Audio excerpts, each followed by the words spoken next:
Harry Potter और आग का प्याला अध्याय 4 दोबारा रॉन के घर। अगले दिन दोपहर 12 बजे तक हैरी ने स्कूल का अपना सारा सामान संदूक में भर लिया। उसकी सबसे कीमती चीज़ें भी संदूक में पहुंच चुकी थी। वह अदृश्य चोगा जो उसे अपने डैडी से विरासत में मिला था, वह झाड़ू जो उसे सीरियस ने भेजी थी, हॉगवर्ट्स का जादुई नक्शा जो उसे पिछले साल फ्रेड और जॉर्ज वीजली ने दिया था। उसने अपने पलंग के नीचे वाले फर्श के ढीले बोर्ड में छिपाकर रखे खाने के सामान को भी निकाल लिया था। अपने बेडरूम के हर कोने की बार बार जांच कर ली थी कि कहीं कोई मंत्र की किताब या कलम छूट तो नहीं गई। उसने दीवार पर लगा वह चार्ट भी उतार लिया था जिस पर वह 1 सितंबर यानी हॉगवर्ट्स लौटने तक के बचे हुए दिन काटता था। प्रिविट ड्राइव के 4 नंबर के मकान का माहौल बहुत तनावपूर्वक था। डर्सली परिवार के सदस्य इस वजह से तनावग्रस्त और चिड़चिड़े थे क्योंकि जादूगर उनके घर आने वाले थे। जब हैरी ने वर्नन अंकल को बताया कि वीजली परिवार 5 बजे आ जाएगा तो वे दहशत में आ गए। वे तत्काल गुर्राते हुए बोले, उम्मीद है तुमने उन्हें ठीक ठाक कपड़े पहनने के लिए कह दिया होगा। मैंने अपनी आंखों से देखा है कि तुम्हारी तरह के लोग कैसे कपड़े पहनते हैं। मैं तो बस इतना कहना चाहता हूँ कि उनमें सामान्य कपड़े पहनने की तमीज़ होनी चाहिए। हैरी को भी हल्का सा डर लगने लगा। उसने मिस्टर या मिसेस वीजली को शायद ही कभी ऐसे कपड़े पहने देखा था जिन्हें डर्सली परिवार सामान्य कह सके। उनके बच्चे छुट्टियों में मगलुओं वाले कपड़े पहनते थे, लेकिन मिस्टर और मिसेस वीजली आमतौर पर लंबे दुशाले पहनते थे जो थोड़े पुराने और घिसे पिटे होते थे। हैरी को इस बात की चिंता नहीं थी कि पड़ोसी क्या सोचेंगे, लेकिन उसे इस बात की चिंता ज़रूर थी कि अगर वीजली परिवार ढंग के कपड़ों में नहीं आया तो डर्सली दंपति उनके साथ कितनी बदतमीज़ी से पेश आएंगे। वर्नन अंकल ने इस मौके पर अपना सबसे अच्छा सूट पहना था। कुछ लोगों को यह स्वागत की निशानी लगती, लेकिन हैरी जानता था कि वर्नन अंकल ने ऐसा इसलिए किया था ताकि वे प्रभावशाली और रौबदार दिख सकें। दूसरी तरफ डडली सहमा और थोड़ा सिमटा हुआ दिख रहा था। इसका कारण डाइटिंग नहीं बल्कि डर था।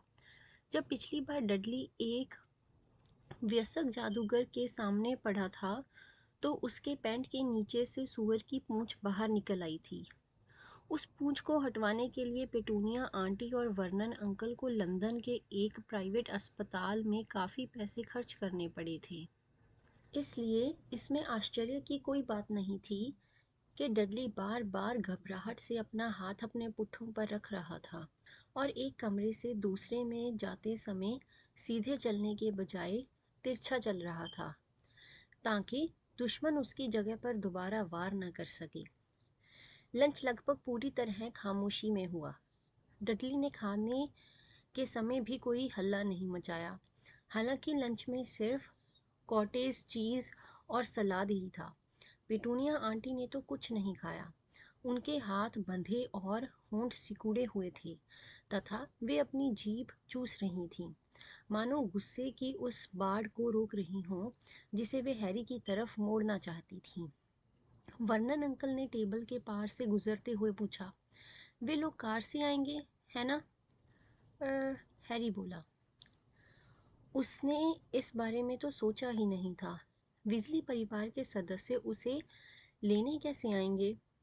उनके पास अब कार नहीं थी। पहले उनके पास एक पुरानी फोर्ड ओंग्लिया कार थी, लेकिन इस समय वह कार हॉगवर्ट्स के अंधेरे जंगल में भटक रही थी।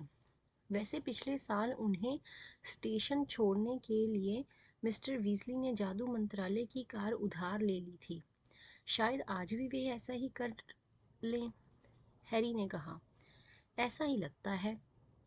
वर्नन अंकल अपनी मूंछ हिलाते हुए हंस दिए।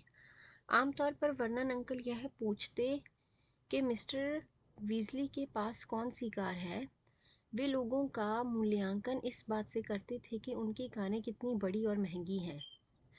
लेकिन हैरी को यकीन था कि अगर मिस्टर वीजली के पास फरारी भी होती तब भी वर्नन अंकल उन्हें पसंद नहीं करते। हैरी ने दोपहर का ज़्यादातर समय अपने बेडरूम में ही बिताया। उसे यह दहशत नहीं हो रही थी कि पिटूनिया आंटी हर कुछ सेकंड बाद जालीदार पर्दों के बीच से झांके, जैसे उन्होंने किसी भागे हुए गुंडे के बारे में चेतावनी सुनी हो। आखिरकार 4:45 हैरी उतरकर नीचे ड्राइंग रूम में पहुंच गया। पेटूनिया आंटी कुशन ठीक कर रही थीं। वर्नन अंकल अखबार पढ़ने का नाटक कर रहे थे, लेकिन उनकी छोटी छोटी आंखें हिल रही थीं। हैरी को पूरा यकीन था कि वे दरअसल कान लगाकर कार आने की आवाज़ का इंतज़ार कर रहे थे। डडली कुर्सी में धुसा हुआ था। उसके मोटे हाथ उसके नीचे रखे थे और वह अपने पुट्ठों को कसकर पकड़े हुए था। हैरी से तनाव बर्दाश्त नहीं हुआ। वह कमरे से बाहर निकलकर हॉल की सीढ़ियों पर बैठ गया। उसकी आंखें घड़ी पर थीं और रोमांच तथा घबराहट के कारण उसका दिल तेजी से धड़क रहा था। लेकिन 5 बजे का समय आया और गुजर भी गया। वर्नन अंकल को सूट में थोड़ा पसीना आने लगा।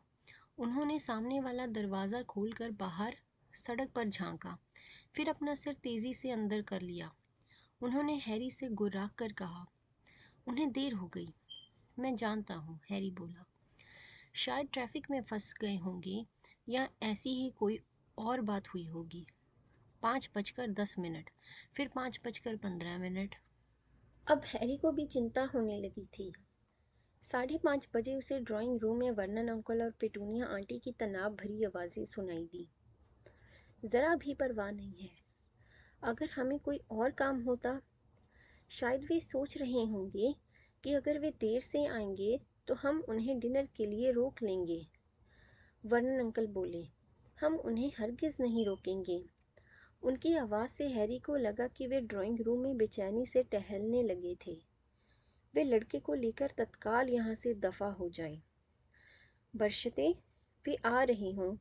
शायद उन्हें दिन समझने में गलती हो गई होगी।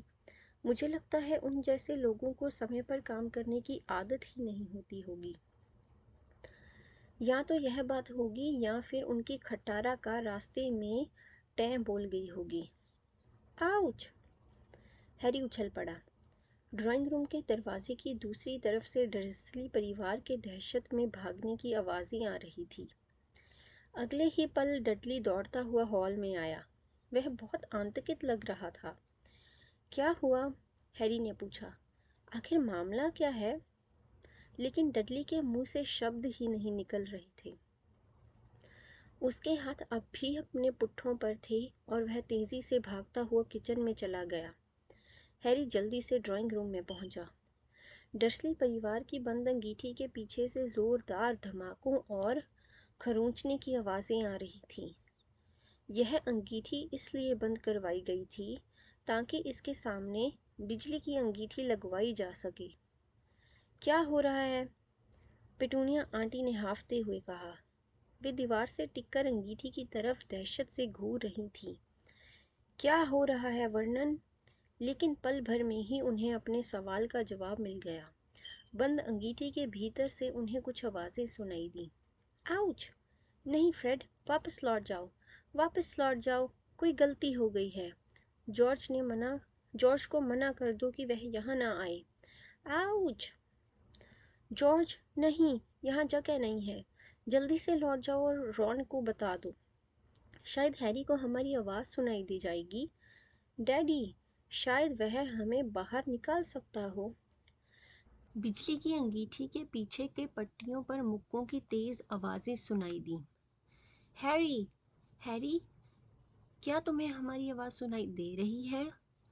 डर्सली दंपति गुस्सैल भेड़ियों की तरह हैरी की तरफ मुड़े।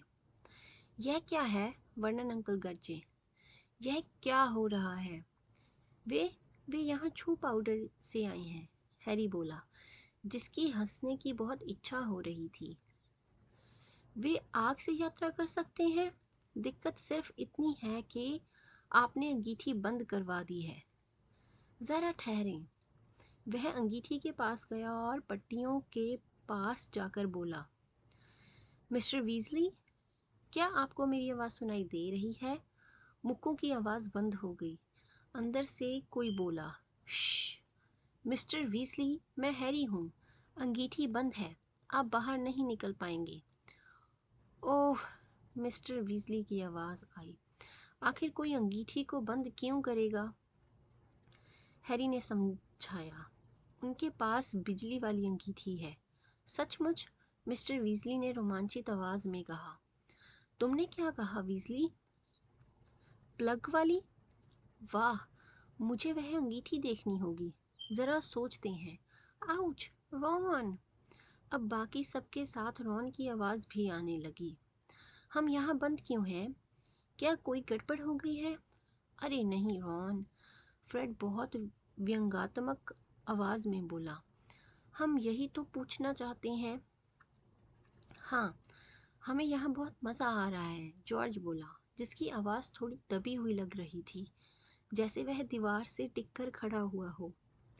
लड़कों, लड़कों, मिस्टर वीजली बोले, मैं सोचने की कोशिश कर रहा हूँ कि अब क्या करना चाहिए। हाँ, एक ही रास्ता है। हैरी, पीछे हट जाओ। हैरी सोफे पर पहुँच गया, लेकिन वर्नन अंकल आगे बढ़ गए। एक मिनट ठहरो, वह अंगीठी की तरफ गरज कर बोले। आप क्या करना चाहते हैं? धड़ाक! बंद अंगीठी में एक विस्फोट हुआ। धमाके की आवाज़ के साथ बिजली की अंगीठी उड़कर कमरे के दूसरे कोने में पहुंच गई। मलबे के बादल के बीच से मिस्टर वीजली, फ्रेड, जॉर्ज और रॉन बाहर निकले। पिटूनिया आंटी चीखती हुई पीछे की तरफ कॉफ़ी टेबल पर गिर गई।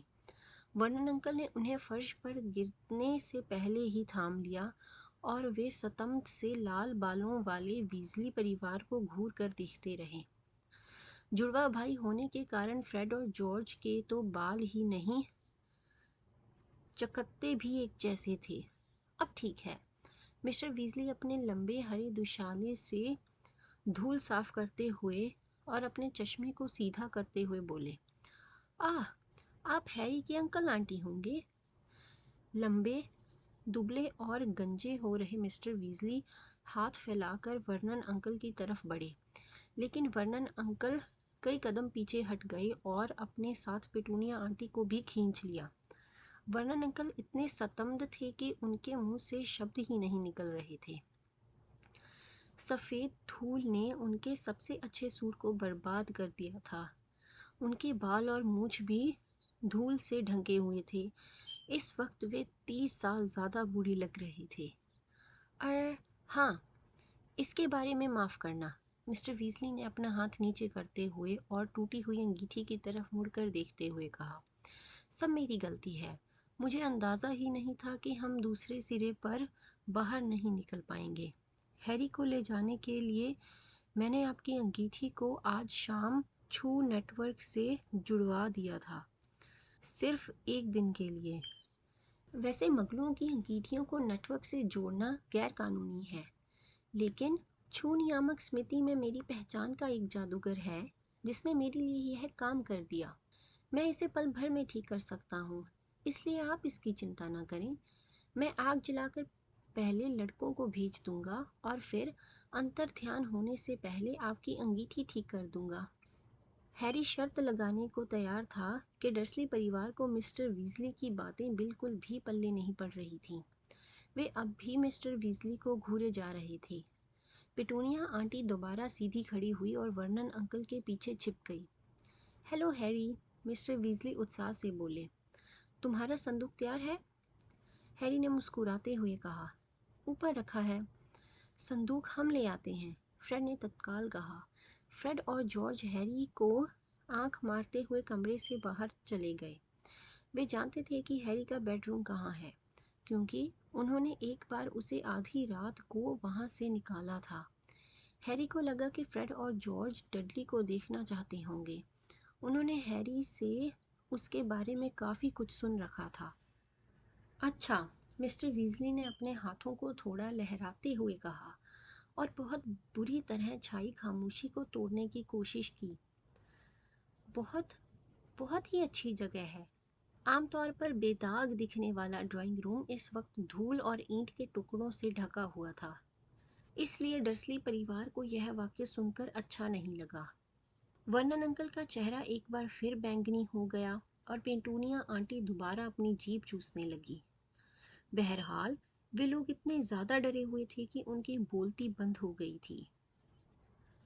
मिस्टर वीजली चारों तरफ देख रहे थे। उन्हें मगलों की हर चीज़ अच्छी लगती थी। हैरी को लग रहा था कि वे टेलीविज़न और वीडियो रिकॉर्डर को चलाकर देखना चाहती हों। ये चीज़ें बिजली से चलती हैं, है ना? उन्होंने अपना ज्ञान बघारते हुए कहा। ओहो, मुझे प्लग दिख रहे हैं। मैं प्लग इकट्ठे करता हूँ, उन्होंने वर्नन अंकल से कहा। और बैटरियाँ। मेरे पास बैटरियों का काफ़ी बड़ा संग्रह है। मेरे इस शौक के कारण मेरी पत्नी मुझे पागल समझती है, लेकिन उससे कोई फ़र्क नहीं पड़ता। वर्नन अंकल भी मिस्टर वीजली को पागल ही समझ रहे थे। वे पिटूनिया आंटी को छिपाने के लिए थोड़ा दाहिनी तरफ सरक गए। शायद उन्हें यह लग रहा था कि मिस्टर वीजली अचानक उनकी तरफ दौड़कर हमला कर देंगे। तभी डडली कमरे में आ गया। सीढ़ियों पर हैरी के संदूक के घसीटने की आवाज़ें सुनकर डडली डर गया था और किचन से भागकर यहाँ आ गया था। डडली दीवार के किनारे किनारे चल रहा था और मिस्टर वीजली को आतंकित निगाहों से देख रहा था। उसने अपने मम्मी डैडी के पीछे छिपने की कोशिश की। दुर्भाग्य से वर्नन अंकल का शरीर इतना बड़ा नहीं था कि वे डडली को छिपा सकें। हालांकि यह दुबली पतली पेटूनिया आंटी को छिपाने के लिए पर्याप्त था।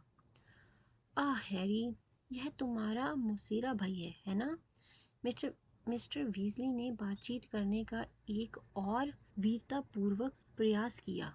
हाँ, हैरी बोला, यह डडली है।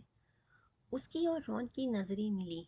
फिर वे दोनों तुरंत दूसरी तरफ देखने लगे।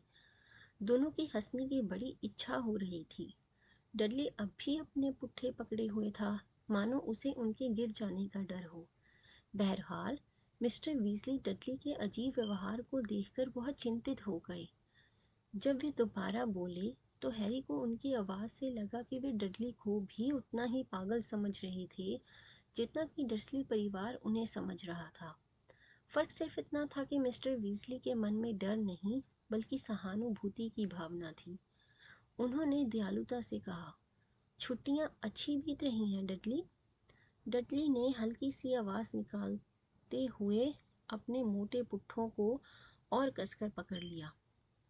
फ्रेड और जॉर्ज हैरी का संदूक लेकर कमरे में आ गए। उन्होंने अंदर आते समय चारों तरफ देखा और डडली को पहचान लिया। उनके चेहरों पर एक सी शैतानी भरी मुस्कुराहट आ गई।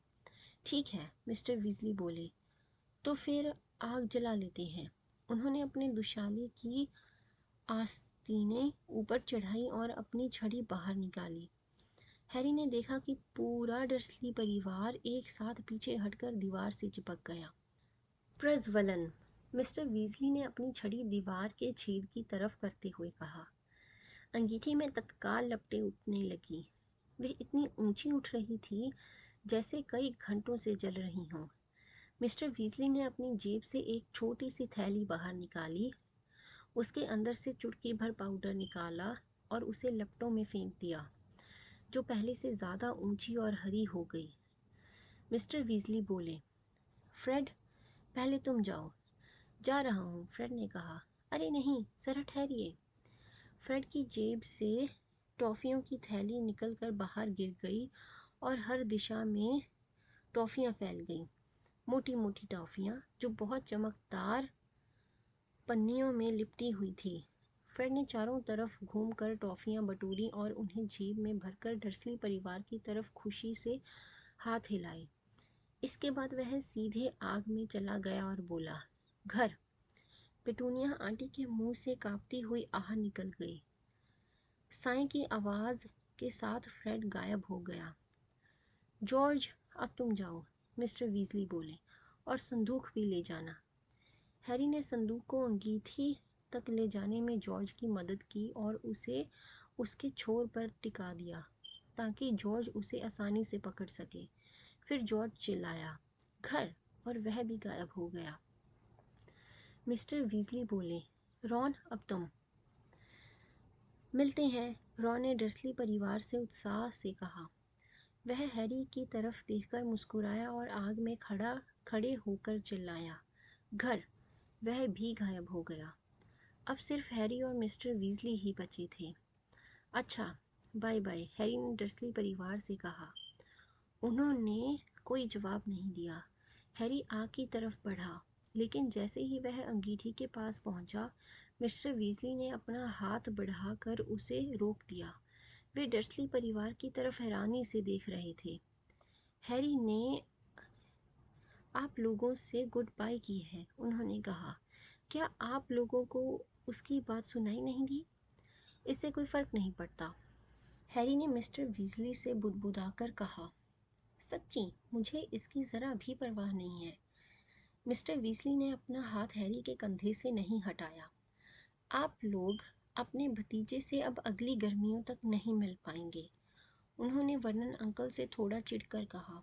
निश्चित रूप से आपको उससे गुड बाय तो कहना ही चाहिए। वर्नन अंकल का दिमाग सरपट भाग रहा था। उन्हें इस बात से बड़ा कष्ट हो रहा था कि वह आदमी उन्हें तहजीब सिखा रहा है जिसने अभी अभी उनके ड्राइंग रूम की लगभग आधी दीवार तोड़ दी थी। लेकिन मिस्टर वीजली की छड़ी अब भी उनके हाथ में थी, जिस पर वर्नन अंकल की छोटी छोटी आंखें टिकी हुई थीं। उन्होंने बड़ी अनिच्छा से कहा, ठीक है, अलविदा, मिलते हैं। हैरी ने अपना एक पैर हरी लपटों में रखा, जो गर्म सांस की तरह सुखद लग रही थी। बहरहाल उसी पल उसे पीछे से पेटूनिया आंटी की चीखें सुनाई दी। हैरी पलटा। डडली अब अपने मम्मी डैडी के पीछे नहीं छिपा था। वह कॉफ़ी टेबल के पास घुटनों के बल बैठा था और उसके मुंह से 1 फुट लंबी कोई बैंगनी सी चिपचिपी चीज़ लटक रही थी। एक पल की हैरानी के बाद हैरी को यह एहसास हुआ कि वह 1 फुट लंबी चीज़ दरअसल डडली की जीभ थी और उसके सामने फर्श पर चमकीले रंग की टॉफ़ी की पन्नी पड़ी थी। पिटूनिया आंटी चीखती हुई फर्श पर डडली के पास बैठ गई और उसकी लटकती हुई जीभ को मुंह से बाहर खींचने की कोशिश करने लगी। इसमें कोई हैरानी की बात नहीं थी कि उनकी इस कोशिश के बाद डडली चीखने लगा, सिसकने लगा और उन्हें दूर हटाने की कोशिश करने लगा। वर्नन अंकल गरज रहे थे और चारों तरफ हयात लहरा रही थी। मिस्टर वीजली को अपनी बात कहने के लिए चिल्लाना पड़ा। उन्होंने चिल्लाकर कहा, चिंता की कोई बात नहीं है, मैं उसे ठीक कर सकता हूँ। वे अपनी छड़ी आगे करके डडली की तरफ बढ़े, लेकिन पेटूनिया आंटी पहले से भी जोर से चीखी और डडली के ऊपर लेट गईं ताकि उसे मिस्टर वीजली से बचा सकें। नहीं नहीं, ऐसा ना करें, मिस्टर वीजली ने हताशा से कहा। उसे ठीक करना बहुत आसान है, यह टॉफ़ी के कारण हुआ है। मेरा बेटा फ्रेड बड़ा मस्खरा है, लेकिन यह सिर्फ फूलन सम्मोहन है। कम से कम मुझे तो यही लगता है। ज़रा हटिए, मैं इसे ठीक कर सकता हूँ। लेकिन इससे तसल्ली पाने के बजाय डर्सली परिवार और भी दहशत में आ गया। पेटूनिया आंटी ज़ोर ज़ोर से सुबक रही थी और डडली की जीभ को खींचे जा रही थी, जैसे उसे तोड़ने का इरादा रखती हूँ। अपनी माँ और जीभ के वजन के कारण डडली का दम घुट रहा था। वर्नन अंकल अब अपना संयम खो चुके थे। उन्होंने पास रखा चीनी मिट्टी का एक शो पीस उठाया और उसे मिस्टर वीजली को जोर से फेंक कर मारा। मिस्टर वीजली झुक गए, जिस वजह से शो पीस टूटी हुई अंगीठी में गिरकर टूट गया। सुनिए तो सही, मिस्टर वीजली ने गुस्से में अपनी छड़ी लहराते हुए कहा। मैं आपकी मदद करने की कोशिश कर रहा हूँ।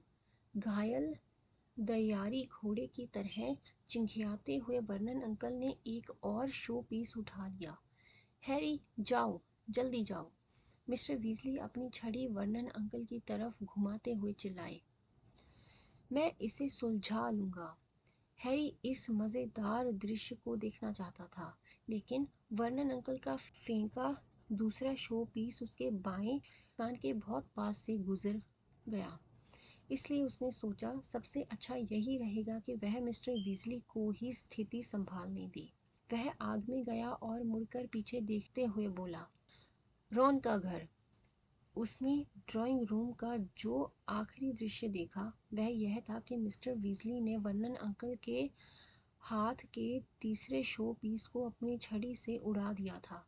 पिटूनिया आंटी चीख रही थी और डडली पर लेटी हुई थी, जिसकी जीभ किसी बड़े चिपचिपे अजगर की तरह नीचे लटक रही थी। लेकिन अगले ही पल हैरी बहुत तेजी से घूमने लगा और डर्सली परिवार का ड्राइंग रूम हरी लपटों में गुम हो गया। शुक्रिया।